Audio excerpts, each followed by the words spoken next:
Okay guys, another unboxing video for today. Yes. Okay, unbox na po tayo. At ito yung ating items, no. So, naka-plastic lang siya, no. Ayan. Check natin.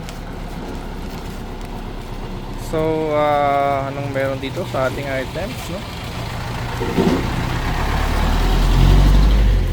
Meron tayo ditong eto.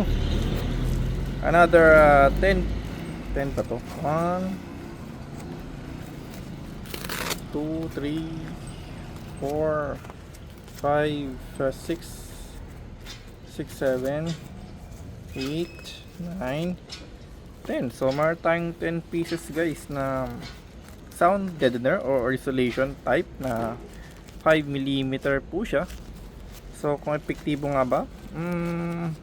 Sa presyo kasi, 'di ba? Saka hindi siya yung isang klase talaga video pricey, pero sa presyo talagang affordable na siyang pinaka installation natin, ano.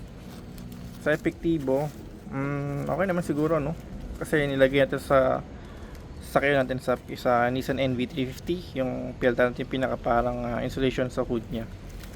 So yan, kaya bumili pa tayo, pero ito ilalagay natin sa pinaka gas range natin. Ito natin susubukan talaga.